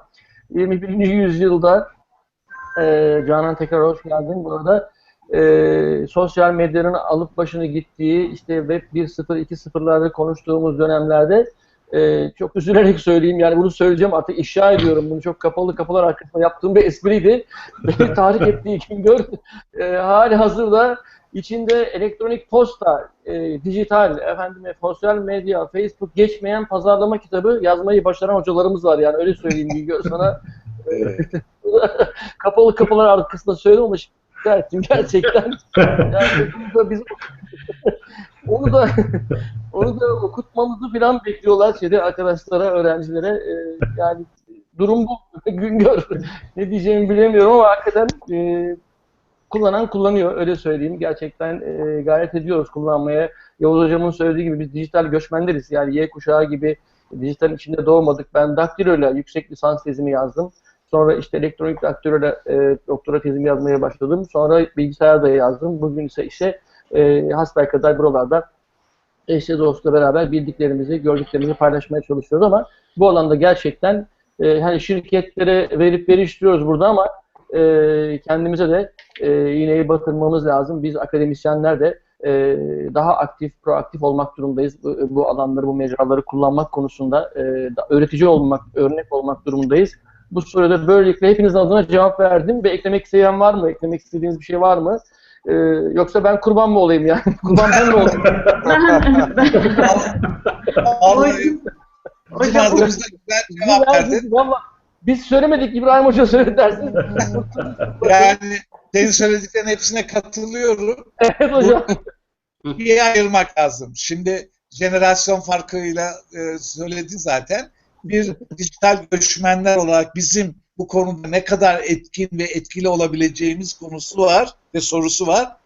Bir de dijital yerli olarak ortaya çıkan sevgili genç arkadaşlarımızın, meslektaşlarımızın Çanakkale'den soru soran öğrenci kardeşim. Güngör Hacıoğlu adını zikrediyorum tekrar. Onların etkinliği bizden biraz farklı olsun müsaade ederseniz. Yani onlar olacaklar. Ama ben soruyu çok net anladım yani gerçekten. Yani çok güzel bir soru oldu yani. Provokatif bir soruydu. Ben de tuzağa düştüm bu arada yani hocam yani. Ben de artık ağızdan çıktı. Dönmem geri artık söylemiş oldum. Bu eleştirilerimi de yapmış oldum. Canan'ı koptu bu arada. Aklım gitti gelmeyecek diye. Bu olaya sürdürülebilirlik boyutunu duyamayacağız bu akşam diye. Mümkün değil. Canan, Mümkün değil. Mümkün değil. Mümkün değil. Evet. Başlayayım mı? Başla. Söz sende olsun. Sen bu işi bir de sürdürülebilirlikle bağla bakalım da. Evet. Kesinlikle her şey sürdü. Her yol Roma'ya çıktığı gibi. Eyvah. Ses gitti Canan. Canan hocam sürdürülemez oldu. Canan kıstım seni. Uygulamalarının sanki bir kesilme var gibi. Şimdi Evet, daha iyi evet, hocam. Bir daha başla. Yavaş yavaş konuş lütfen. Bir daha başla. Tamam, Hiç peki. duymadık. Peki, evet. Kesinti oluyor sanıyorum benim internetimden. Bir kere tüm 2.0 ve tüm 3.0 çabaları ya da internetin kendi başlı başına sürdürülebilir bir mecra hocam. Çünkü internet kendisiyle birlikte dükkansızlığı, mekansızlığı da beraberinde getiriyor ve bu dükkansızlık, mekansızlık kaynak kullanımının daha az olmasına sebep oluyor. Elbette elektrik, enerji tüketimi çok fazla olmakla birlikte diğer tüm faaliyetler yani Web 2.0 ve 3.0 faaliyetlerinin tümü son derece sürdürülebilir. Bu anlamda ben de oradayım o yüzden ve ben böylece dijital göçmenlikten çıkmaya karar veriyorum. Yerliliğe geçiyorum. Çünkü bir kere sürdürülebilir olduğu için benim. İki, bu Özge Özgen hocamız birkaç sene önce ben İzmir'e geldiğimde dedi ki hocam öncelikle akıllı telefon alacaksın dedi. Kendisi benim aslında astımdır. Ben bölüm başkanıyım ama o bana dedi ki hocam bizim fakülteye uymak istiyorsan akıllı telefon alacaksın dedi. Niye? İlk önce elime Twitter, Facebook bütün hesapları verdi hocam. Fakültenin bunları bölüm başkanıysan dedi bu hesapları takip etmek zorundasın dedi. Ben de mecburen... Güngör sana sormuş bu soruyu yani. Biz yanlış ben alınmışım o zaman yani. Güngör tabii canım. Katiyen sen öylesin. Ben öyle değilim hocam yani. Yavuz hocanın da blogları var, Twitter'ı var, Facebook'u var. Hepsi öyle. Biz yerine getiriyoruz yani. Canım, alınanlar düşünsün. Sen de hiç umursama İbrahim hocam. Sen bizde bu akşam böyle eğlenmemize yol açan Web 2.0 uygulamalarını hatta Web 3.0'a döneceğiz biz artık. Belki Aytaç Bey'in ve Erkan'ın önerileriyle. Ben bir konuyu sizle konuşmak istiyorum. Başından beri dinliyorum. Yavuz Hocam özellikle sizin fikrinizi de merak ediyorum. İbrahim Hoca senin de. Şimdi hep şey geçiyor. Sosyal medya pazarlaması. Erkan'a da yöneltmek istiyorum aslında. Sosyal medya pazarlaması. Ben şimdi düşünüyorum klasik pazarlama akışını atadan öğrendiğimiz sistemi pazarlama karmasının altında işte ürün fiyat promosyon karma elemanları var. Promosyon tutundurmanın altında da işte kişisel satış, reklam, PR, satış tutundurma falan var. Orada bir de dijital pazarlama kısmı var. İşin internet ve ticaret boyutunu taşıyan promosyon yani tutundurma amaçlı yaptığımız karma elemanları var. Şimdi biz dijitali, Aytaç Bey'in dediği gibi dijitali oraya koyuyoruz tahmin ediyorum. Dijital tutundurma araçları. Onun altında da Aytaç Bey diyor ki sosyal medya stratejileri var. Çok güzel. Buraya kadar yani dijital stratejiler, yani dijital tutundurma stratejileri ve onun altında sosyal medya tutundurma stratejisi çok güzel gidiyor. Yani bugüne kadar öğrendiğim pazarlama kavramsallaştırması da güzel gidiyor. Ama sonra en başa dönüp de sosyal medya pazarlaması konuşuyoruz deyince şimdi ben ihracat pazarlamasını biliyorum, spor pazarlamasını biliyorum, etkinlik pazarlamasını biliyorum, sanat pazarlamasını. Onlar bir öznenin pazarlama jargon ya da pazarlama teknikleri kullanılarak pazarlanması faaliyetlerinin tümüne denebiliyor. Ama şimdi sosyal medya pazarlamasında biz sosyal medyanın kendisini mi pazarlıyoruz? Yani Facebook'un ya da Twitter'ın pazarlanması için bir pazarlama mı yapıyoruz? Baktım ben bu arada biz gerçi bakmayın hakikaten dijital göçmenden yerliye geçtik. Çünkü Özge ve diğer iki yardımcı doçent arkadaşımız da çok güzel bir sosyal medya içerik analizi yaptık geçenlerde. Pazarlama Kongresi'nde kısmet olursa sunacağız. Kabul edildi. Hem de editör tarafından beğenildi. Gerçekten teşekkür ederim ben gençlere, bu konuyu çok iyi anlayan gençlere. Orada da çok tartıştık bunu. Sosyal pazarlama, Erkan en başta değinmiş miydin hatırlamıyorum ama sosyal pazarlama bunlardan apayrı bir şey. Evet, o bambaşka evet. bir alan. Onu hiç çıkarıyorum ama sosyal medya pazarlaması bizim öğrendiğimiz klasik akışa uymuyor ama kafama da mantıklı geliyor. Bir sürü yayınlara da baktım. Sosyal medya pazarlaması adında kitaplar da var. Erkan senin kitabın öyle değil mi? Pazarlaması yok galiba devamında. Sosyal medya pazarlaması var hocam. Pazarlaması seninki de. Evet. Ha. Öyle de yayınlar çok var, makaleler var ama bu kavramsallaşma bizim klasik kavramsallaşmamıza yapışmıyor. Sosyal medya bir mecra biçimi. Yani dijital mecra dediğiniz gibi satışların tutundurulması için bir tutundurma karması elemanı bir sürü mecra kullanarak yapılabilir. Klasik mecra veya yeni mecra olan dijital mecra. Ama orada biraz şeyler karışıyor. Yavuz Hocam bunu hakikaten tartışmak, kavramsallaştırmak gereken bir alan belki de hem Türkçesinde hem İngilizcesinde. O benim ilgimi çekti. Bu kadar tartışmadan bugün onu öğrendim.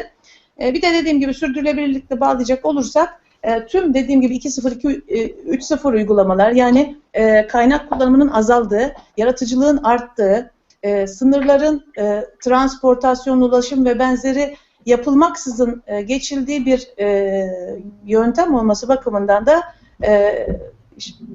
sosyal medyanın kendisi son derece sürdürülebilir bir alan. Burada fikirler, ürünler, örgütler, platformlar üretiliyor, dağıtılıyor ve tüketiliyor. Bu anlamda çok etkili bir medya. En önemli benim için sosyal medyanın tabii sürdürülebilirlikte en önemli boyutu da toplumları, grupları, platformları örgütleyebilme becerisi. Yani hani Gezi bunun bir parçasıydı örneğin. Gezi siyasi içerikli belki bizim bir platformumuzdu ama onun ötesinde işte yeşil hareketlerin, kadın hakları hareketlerinin veya işte çocuk pornografisi karşıtı hareketlerin veya ne bileyim toplumla ilgili bütün hareketlerin de son derece hızlı etkin örgütlendirdiği bir sosyal ortam, sosyal medya.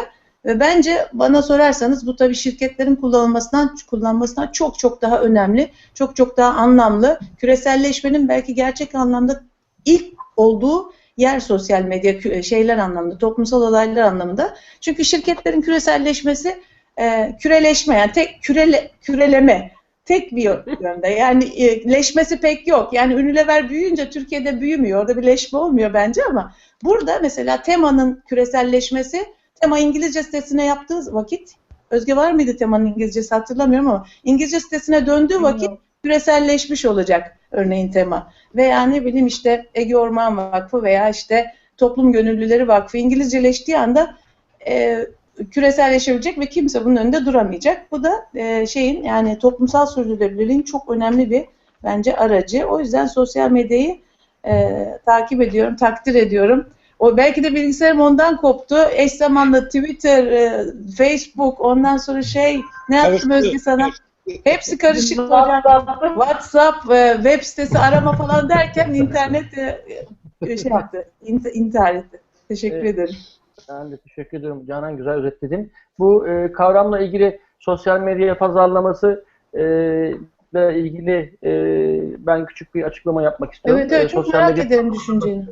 Yani ilk bu kavramlar piyasaya çıktığında mesela marketing on the net'ti, yani marketing on the internet'ti. Yani marketing internet üzerinde pazarlamaydı, net üzerinde pazarlamaydı. Ama o kadar hızlı değişti, o kadar uygulamacıların ürettiği kavramlar bunlar. Orada tabii teorik, akademik bir tartışma olmadığından da biz de alıp aynen kullandık. Şimdi sosyal medya pazarlaması diyoruz ama aslında kastettiğimiz sosyal medyayı kullanarak pazarlama aktivitesi yapmak ama fakat bir çeviriyle öyle kullanıp gidiyoruz. Yine tabii burada yine suç bizim suçumuz. Çünkü oturup bunları etraflıca yazmıyoruz. kongrelerde tartışmıyoruz. Uygulamacılarla beraber olmuyoruz. Onları çok fazla görmüyoruz. Onları dinlemiyoruz. Biz onlara bir şey anlatmıyoruz. Yavuz Hoca'yla zaman zaman konuşuyoruz. Biz uygulamacıların arkasından gidiyoruz. Onları önüne geçemiyoruz. O yüzden de bu yanlışları da biz sürdürüyoruz. Sürdürmek zorunda kalıyoruz. Onların üzerinden tartışıyoruz kavramları ama doğrusu sosyal medyada pazarlamadır. Ya da buna benzer bir kavramdır ama maalesef sosyal İbrahim medyayı... Hocam, burada bir şeyler söyleyebilir miyim müsaade ederseniz Tabii, bu konu tabii, olduğu tabii. için. Şimdi Musa Hocam da verir. Buralar sosyal ağlardır. Yani social network'lerdir. Yurt dışında da bu şekilde geçiyor. O yüzden de burada yapacağınız her türlü pazarlama social network marketing yani sosyal ağ pazarlamasıdır. Ancak bizim ülke medya kelimesini, medyatik kelimesini çok sever. Ve buraya geldiğinde bu kavram sosyal medya pazarlaması olarak söylenmeye başladı. Aslında medya pazarlanmıyor, medya planlanır. Yani social media planning deyip böyle bir kavram vardır. Ve sosyal ağ bir pazarlanacak aslında yapı değil. Sosyal ağ e-PR veya dijital PR, elektronik PR dediğimiz yöntemdir. Var olan PR'ın dijital alan diliyle, onun anlaşılan language yapısıyla sunulma stratejisidir. O yüzden de burada yaptığımız aslında social network marketing deniyor ama bir pazarlamadan çok iletişim aslında olan bir kısım ve bunu elektronik PR yapısıyla sunma yetkisidir. Ben kendim bile kitap ismini verirken sosyal medya pazarlama kelimesini vermek zorunda kalmam benim için çok üzücü. Bunu bilmeme rağmen kitap içindeki ilk açıklamada bunun böyle olmasını açıklamama rağmen Türk halkının bu kitabı algılayıp anlaması ve bunun olması için bu ismi vermek zorunda kalıyorum. Yani ya ama Türk halkı lütfen Türk halkı neyi doğru verirsek onu anlar. Biz yanlış verirsek öyle anlar. Ama şimdi şöyle bir şey var. Yani ben bu hatayı ilk kitabımda yaptım. İnternet reklamcılığında tamamen konuyla ilgili stratejik yaptım. Sadece internet reklamcılığı yazsaydım çok rahat etkili olacaktı. Ve insanlar kitap adından anlamadığını söylediler. Ve böyle olunca ikinci kitapta mecburen insan halkı ne anlıyorsa onu yazmak zorunda kaldım. Hocam ben şöyle lütfen bir şey... hocam. Ben de sizin fikrinizi merak ediyorum Erkan Hocam. Şimdi benim de mesela ben kitabın ismine sosyal medya pazarlaması diye ekledim, yazdım ama ana başlığını. Onun hemen altında küçük bir alt başlık vardı. Sosyal web'de pazarlama stratejileri diye. Ben değerlendirmede yani yurt dışındaki literatüre baktığınız zaman yurt dışındaki literatürde social media marketing diye geçiyor bu kavram. Aslında sosyal ağ pazarlaması şeklinde de geçmiyor. Yani direkt bunun ismi sosyal medya pazarlaması diye lanse ediliyor ve yazım şekilleri de böyle. Bazı kitaplar bunu ağla pazarlamaya yönlendirebiliyor ama yurt içindeki literatürün oluşturulmasındaki ben İbrahim Hocam'a katılıyorum. Bu kavramlarla ilgili ben bazı yayınlar yapmak istediğim zaman benim yayınlarımda kavramları Türkçeleştirmek istediler mesela. Yani ben blog dediğim zaman günlük yazılsın dediler. Ama günlük benim yurt dışındaki literatürü anlatabilmem için yeterli bir kavram kalmıyordu benim için. Evet.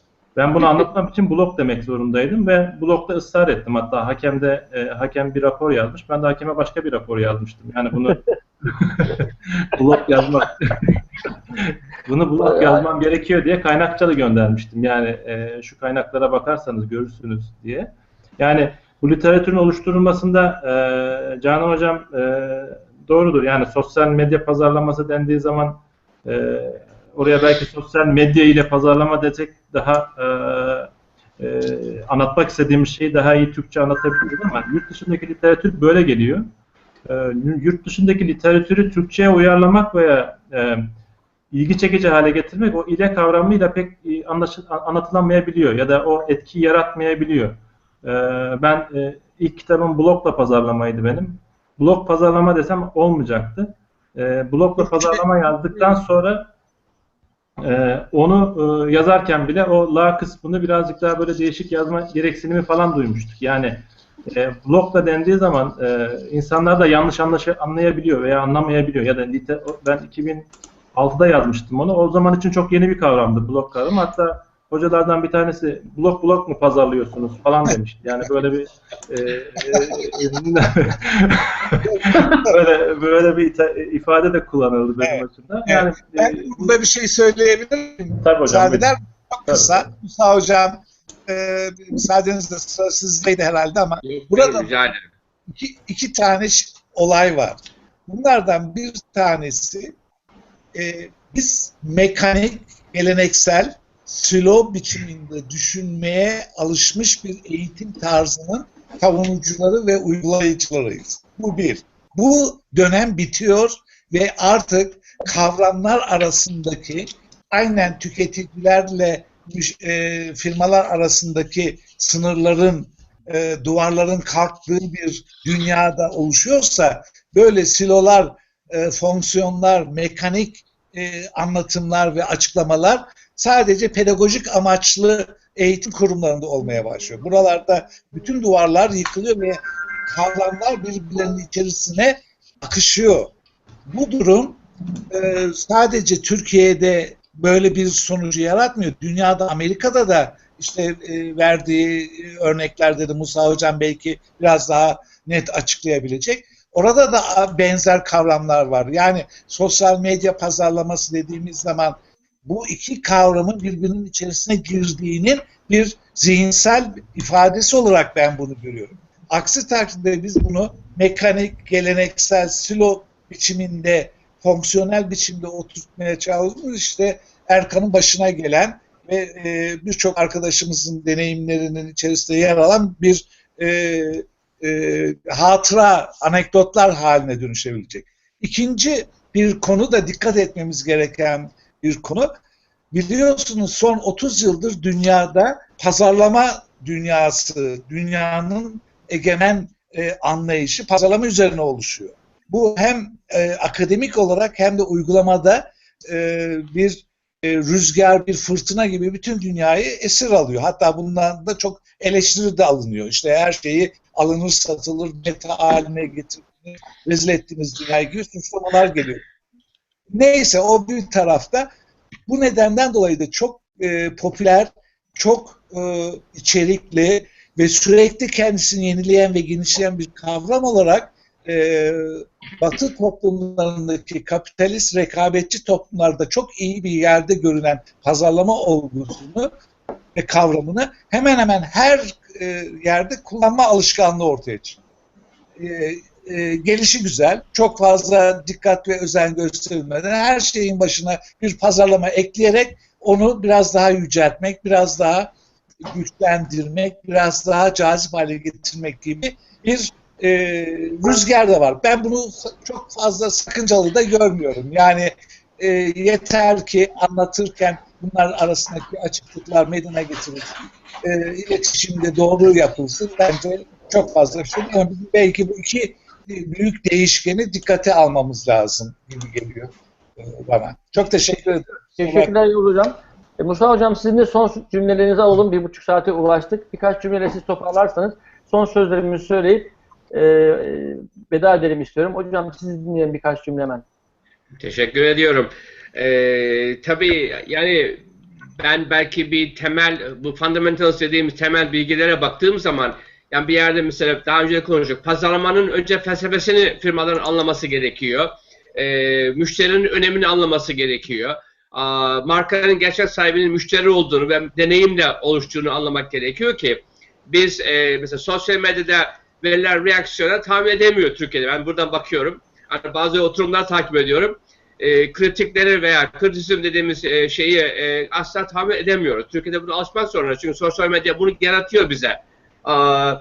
Yani bir de bu değişimin sonunda Yavuz Hocam dediği gibi artık hiçbir silolar kalmadı. Her şey dümdüz. Pazarlama kavramı gelince de yani burada social media pazarlama deyince, marketing deyince millet sosyal medyanın kullanımını anlıyor. Türkiye'deki gibi değil ama genelde de use of social media olarak geçiyor burada marketingde. Benim mesela kullandığım reklam kitabında promosyonun bir parçası olarak geçiyor. Ama bir yerde yani her yerde firmaların bütünsel olarak markadan veya ne yapmak istediklerini anlayıp her fonksiyonun yerinin ne olduğunu bilmesi gerekiyor. Bu yüzden sosyal medyada var. Hani bu bir takım kuruyorsunuz, her oyuncunun bir görevi var. Yanlış oyuncu almışsanız batıyorsunuz. Fenerbahçe'nin Kreçik'e ödediği paralar gibi. Yanlış bir medya kullandığınız zaman paranız batıyor yani bir yerde. Onun için doğru bir karar verilmesi gerekiyor. Bütünsel bakmak gerekiyor. Bir de belki yöneticilerin çok okuması gerekiyor. Çok bilmesi gerekiyor. Yani ama sosyal medya kalıcı. Bunu öğrenmek zorundayız ama öğrenirken de sosyal medyanın marka imajınıza, marka katkınıza, itibarına etkisi ne olacağını düşünmek gerekiyor. Yani ne rol oynayacağını düşünmemiz gerekiyor. Ve de artık yani pazarlamanın herkesin görevi olduğunu, üretimden veya şeyden farklı çalışamayacağını bilmemiz gerekiyor. Ama sosyal medya ben kullanmıyorum. Şimdi bir şeye gireyim orada. Yani kullanmam derken fazla benim değilim. Twitter hesabım yok ama bir şey var. Şimdi Twitter hesabını kullanmak işletirsin de firmaların Twitter hesabı var ama eğer siz müşteri memnun edemiyorsanız hiçbir hesap sizi kurtaramaz. Ne kadar çok hesabınız olsa kurtaramaz. Doğru yapmak gerekiyor yani bir yerde. Ben burada hata yapayım, sosyal medyada bunu düzeltirim diyemezsiniz. Çünkü hata olunca size geri geliyor. Ama yani herkesin eşit olduğu, müşterinin yönetici eşit olduğu bir dönemdeyiz. Onun için sosyal medya anında yani böyle real time'da size bilgi verdiği için kurtuluşunuz yok yani. Bunu öğrenmek zorundayız. Çok teşekkür ediyorum. İyi akşamlar diyorum. Ben bir ekleme yapabilir miyim hocam? Evet, seni dinliyoruz Canan. Şey için... Ben de vedayı da yapalım aynı zamanda. Tamam Özge'de... hocam. Evet. Tamam hocam. Son Yavuz Hoca'nın ve işte Erkan Hoca'nın senin hocam açılımından şöyle bir şey aklıma geliyor. Bundan sonra Türkiye'de örneğin Türkçe pazarlama yönetimi, pazarlama ilkeleri kitapları eğer yazarsak bu pazarlamayı yeni jenerasyonlara bizim o sosyal medyamızın takipçisi olan başka bir boyutta yaşayan öğrencilere anlatırken Yavuz Hocam'ın dediği gibi bu fluluk, bu geçirgenlik arasında yeni kitap modelleri yazmamız gerekiyor. Bizim klasik belki Anglo-Sakson öğrendiğimiz kitaplardan daha çok artık yine pazarlamayı bir şey anlatacağız ama içinde o mutlaka olması gereken 4-5 önemli bölüm P'ler, ondan sonra onun üstünde işte dünyada pazarlar falan kodlarımız öğrettiği gibi olmayacak kesin hakikaten. O zaman ben hemen hakikaten hayal ediyorum. Keşke yazabilsek zamanımız olsa da örneğin bizim bu şeylerimizin tümü, İbrahim Hoca ile konuşuyoruz. Bizim bu tartışmalarımızın tümünün içeriğinin örneklendirildiği bir pazarlama kitabı olsa içinde sanat pazarlaması, spor. Ne güzel olur değil mi hocam? Bir blokta toplayacağız bunu inşallah. Ama bunu bir kitap yani kitap böyle olsa, online olsa ve her yılki yapılan tartışmalarla yenilense o kitap değil mi hocam? Dijital bir kitap. Projeyi söylediniz, tamam. Önce bir dergi, sonra kitaba geçelim isterseniz. Evet, yok hocam yani bu yıl böyle ve gelecek yıllarda da değişecek mutlaka. Gerçekten öyle olur dediğiniz gibi ama yine de hani bizim öğrenmemize, ayağımıza bastığımız zeminleri de çok oynatmamak gerekiyor. Dediğiniz gibi pedagojik olarak da bu kavramları artısıyla etkisiyle tartışmak ve zihnimizdeki doğru yerleri de bizim ve izleyicilerin koyması için bizim tartışmamız eminim yol gösterici olacaktır. Ben teşekkür ediyorum. İyi akşamlar. İyi akşamlar. Teşekkürler Canan. Hemen Dilşad'ın ciddi bir Twitter desteği sağladı bu akşam. Twitter'da çok tweet attı. Hemen notu var. Onu söyleyeyim. Sosyal medya markalara değil kişilere ait diyor. Gerçekten güzel bir tespit, değerli bir tespit. Sosyal medya kişilerin üzerinden gidiyor. Markalar burada kendilerine yer bulmaya çalışıyorlar ama konu çok büyük, yeni, çok detaylı bir konu, çok konuşulacak bir konu. Biz hemen böyle dokunduk sadece bazı konularına. Özge sen de veda konuşmanı yap, ondan sonra Aytaç'a bırakacağız sözü ve iyi geceler diliyoruz herkese. Senden alalım son sözlerini. Tamam hocam. Ben genel olarak ben bir uygulamacıydım ama bugün bu bütün konuşmalar sırasında benim de zihnimde kavramlar oturdu. Çok faydalı olduğuna inanıyorum. Sosyal medyanın bir müşteriye hizmet sunan bir araç olduğuna da inanıyorum. Bu anlamda gelecekte yapılacak belki çalışmalar anlamında bir araştırmacı olarak bir öneride bulunmam gerekirse diye düşündüm açıkçası. Dedik ki sosyal medya kişilere aittir, firmalara ait değildir. O zaman kişilerin sağladıkları içeriklerin bir içerik analizine tabi tutulması, yani yorumların içeriklerinin analiz edilmesi çok faydalı olacaktır bu anlamda. Bu alanda bir eksiklik var çünkü. Yani sayıların değil, istatistiksel olarak değil, nitel bir içerik analizine ihtiyacımız var. Böyle bir katkıda bulunacağım. Teşekkür ediyorum herkese. Sağ olun. Çok teşekkürler Özge. Bu bahsettiğin konuyla ilgili olarak Dilşat uyarıyor. Bu ne benim tespitim değil diyor. Bu çok tartışılan bir konu. Onu söylemek istedim diyor. Gerçekten bu tespiti çok farklı mecralardan okuduk, öğrendik, takip ettik. Dilşat Teşekkürler katkın için ama hemen eklemek istiyorum. Sosyal medya içeriği çok ciddi bir şekilde takip ediliyor. Analizi yapılıyor. Bu bir iş modeli dünyada. Social Bakers diye bir site var, belki takip etmişsiniz. Takip ediyorum. Yorumlayıp analizini yapıp markalara satıyor. Onların sosyal medya aktivitelerinde. Aynı zamanda Twitter reklamlara çok fazla, satışlara çok fazla etkisi olmadığını söylediğimiz Twitter datasını kullanıcılarla paylaşıyor. %1'ini araştırma yapmak isteyen herkesle paylaşıyor. Basit bir API yazarak bağlanıp %1'ini indirebiliyorsun. Anahtar kelimelerle filtreleyip istediğin içeriği indirebiliyorsun bilgisayara, analizini yapabiliyorsun. Araştırma amaçlı gittiğin zaman daha büyük miktarlarda data da veriyor. Ve sentiment analizi deniyor bu tip analizlere. Yani sosyal medyada paylaşılan içeriklerin, kullanıcı içeriklerinin yansıttığı duyguları anlamak amacıyla yapılan analizlere sentiment analiz deniyor. Bununla ilgili bir çalışma var Amerika'da şu anda. Küçücük bir örnek vereceğim. Çok uzadı ama bunu söylemek istiyorum, paylaşmak istiyorum. Amerika'da örneğin Twitter'da paylaşılan tweetler olumsuzsa, yani kötü, karamsarsa, insanlar kötü şeyler, karamsar şeyler paylaşıyorlarsa, izleyen iki gün sonra borsa düşüyor. Tam tersi, olumlu şeyler paylaşılıyorsa, iyi şeyler paylaşılıyorsa, yani Twitter datası analiz ettiğimiz zaman genellikle olumlu şeyler varsa, izleyen 2 gün sonra da borsa yükseliyor. Böyle bir algoritma yakalamış vaziyetteler. Bunu geliştirmeye çalışıyorlar. Ben de böyle bir çalışma yapmak üzere işte niyetleniyorum, böyle şeyler yapıyorum ama zor yürüyen alanlar, ama içerik analizi çok ciddi bir şekilde yapılıyor. Onu söylemek istedim. Eklemek istedim. Aytaç, sen de Evet. katkılarınla bu akşam aramızda yer aldın. Sen de veda cümlelerini söylersen. Ben de ufak, demin bu söylediklerinize, hani sosyal medya kişilere aittir deniyordu. Bu tartışma hep birimizin aramızda da yapılıyordu. Ben de kendimce buna bir karar vermiştim. Yani bir noktada nasıl toplanır diye. Bence sosyal medya kişilere de ait değildir. Hesaplara aittir. Bu hesaplar bireysel olabilir ya da markaya ait olabilir. O yüzden böyle bir şeyi söylediğimiz zaman katı olarak bu cümle doğru olabiliyor. Yani sadece kişiler bazında yaparsanız hesabında kurumsal olarak iyi yönetenler de etkili olabiliyor. O yüzden bana göre sosyal medyada kişilere aittir. Ne markalara, hesaplara aittir. Bu hesaplar bireysel kişilere ait olabilir, markalarda olabilir. Ben de böyle söyleyip sözümü toparlayayım. Peki. Çok teşekkürler Aytaç. Çok güzel, keyifli bir sohbet oldu. Katılan ama bence yetmedi. Bak onu söyleyeyim. Sosyal medya böyle bir saatte anlatılacak bir olay değil hocam. Vallahi Aytaç haklısın. Bizim bütün kayıtlarımız böyle sonuçlanıyor. Hemen hemen bütün tartıştığımız konular. Geçen hafta sanat pazarlamasını konuştuk. Onun da tadı damağımızda kaldı. Ondan önceki hafta spor pazarlamasını konuştuk. Onun da tadı damağımızda kaldı. Ama işin güzel tarafı bu. Konuları başlatıyoruz. Herkesi takip ediyoruz. Konuşmak, tartışmak konusunda isteklendiriyoruz. Her geçen gün katılımcıların sayısı artıyor. İçerik artıyor. İzleyiciler artıyor. Şu anda YouTube'daki abone sayımız 120'lere ulaştı. 3.500 izleyiciye ulaştık. 27.000 dakikalara ulaştı izlenme. Son derece güzel metrikler bunlar. Ama bizim yaptığımız pazar akşamlarını keyifli hale getirmek, o içi boş spor programlarına alternatif olsun, insanlar boşça vakit geçirsinler diye başlattık bir şey. Özellikle Beyaz TV yani. Çok güzel yerlere geldi.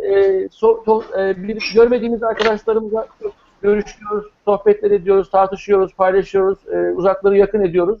Güzel amacına ulaştı ama açığız önerilere, tartışılmasını istediğiniz konuları önerin, katılımcılarla beraber gelin, konuşalım, tartışalım. Tamam. Biz öğreniyoruz da aynı zamanda, amacına ulaşıyor bu çalışmalar bu nedenle. Ben tekrar bütün katılımcılara çok teşekkür ediyorum geldiğiniz, konuştuğunuz için. Keyifli bir kayıt oldu. İzleyen arkadaşlarımıza, paylaşan arkadaşlarımıza çok teşekkür ediyorum. Elif Almanya'dan tweetleriyle katıldı ve Canan'a bir pas attı ama artık Canan'ı kapatacağım. Evet, teşekkür ederim. Bulut'ta bir data saklamanın çok ciddi enerji tüketimine yol açtığını söyledi. Ama Elif öbür taraftan da çok ciddi bir mekanik kayıt ortamlarının ortadan kalkmasına yol açtı. CD'ler, hard diskler vesaire, onları da ortadan kaldırdı.